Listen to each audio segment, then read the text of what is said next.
Greetings from Southern Yankee Homestead. If this is your first time, welcome. If you're a returning viewer, welcome back. If you haven't guessed yet by the title,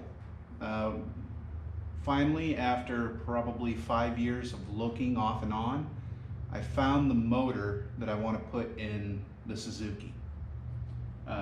You haven't seen it prior. We have a 87 Suzuki Samurai that's running a 1.6 liter 8 valve fuel injected motor.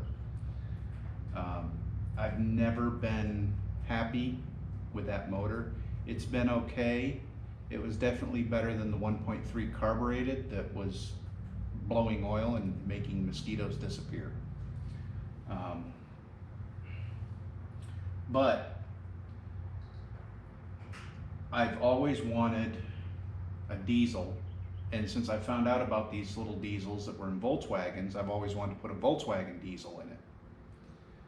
I would have preferred to do a 1.6 turbo, but those are so rare now because this is 2021, and most of those, I don't think they made them after 1997, so they're going on 25 years old here real soon for the last models.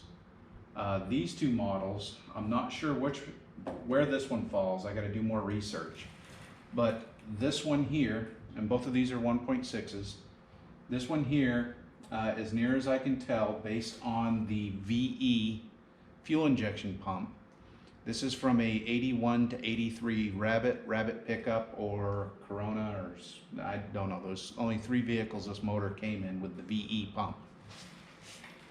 This one obviously doesn't have the pump, but between the two of them, I think I can make a pretty good vehicle, or at least one good one overall. Given enough time, I might be able to bring both of these back to life. The goal right now is to get this one running to verify it. Verify that all the internals are working correctly. I'm not worried about alternator, water pump, vacuum pump, that stuff. I just want to know if it runs. If it runs, then I want to pull the necessary parts off this one to get this motor running. Supposedly both of these ran. That one ran, guy said 10, maybe 15 years ago. So back in the early 2000s was the last time that one ran. Maybe. I say maybe because, as most of you know, buying stuff from Marketplace, buying stuff from Craigslist is questionable sometimes, at best. I'm not calling the guy a liar. I am not doing that. I am just saying he's selling a product that is used, that I did not see running, that has been sitting for an unknown amount of time.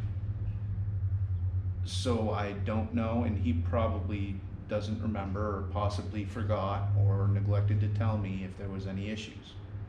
I'm not going to blame him, and if you're watching this, I don't blame you. It's just the nature of buying stuff online. Not everyone is honest. You find more dishonest than honest, unfortunately. But back to this.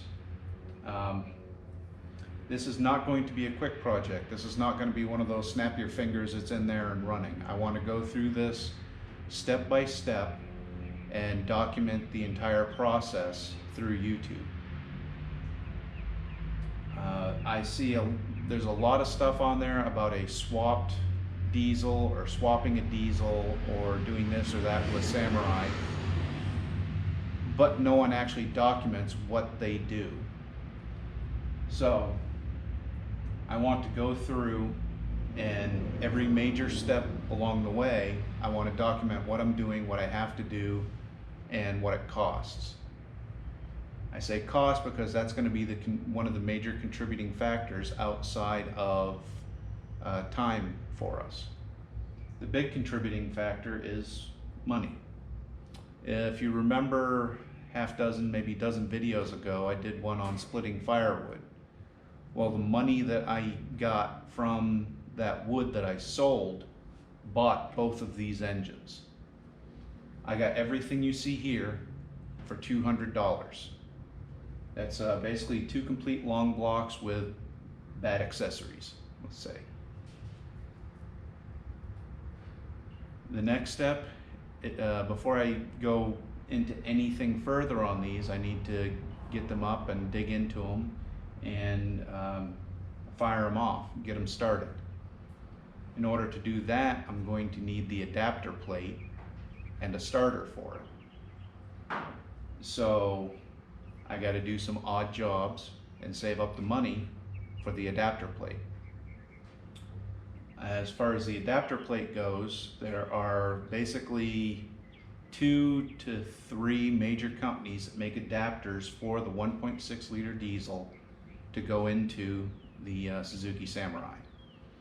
You have Acme, Rocky Road Outfitters.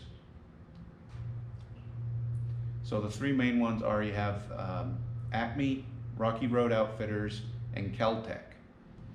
From what I can gather from Rocky Road Outfitters, unless it's changed, they basically get the adapter plate from Keltec and then they piece together the rest of their kit. Whether it is or isn't, I don't know.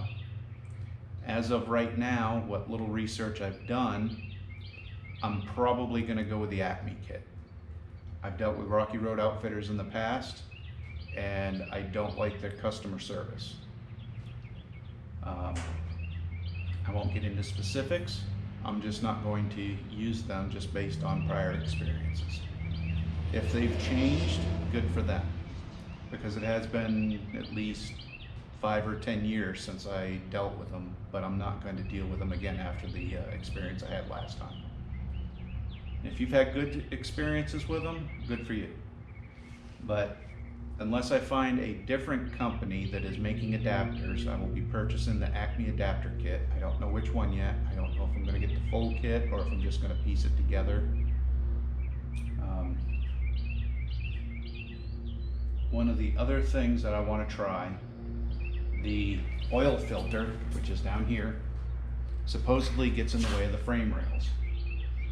And you're supposed to use a specific type filter to turn it from Volkswagen Fox.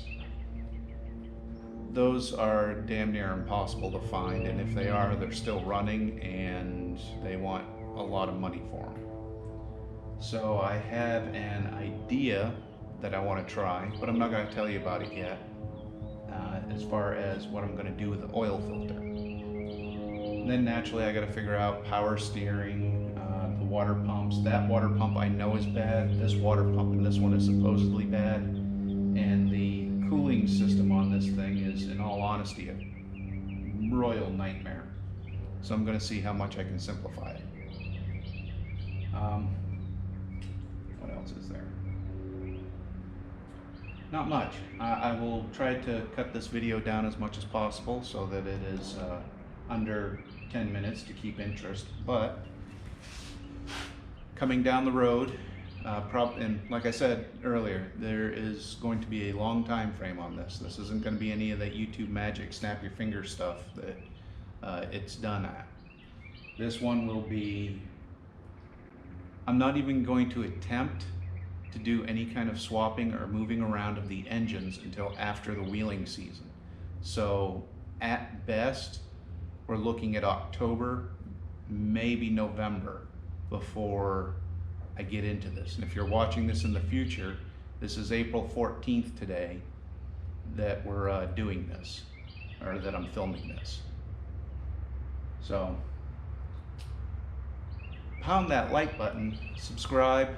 If you want to see more of this, it will be coming down the horn. It's just going to be a while. It's going to be slow.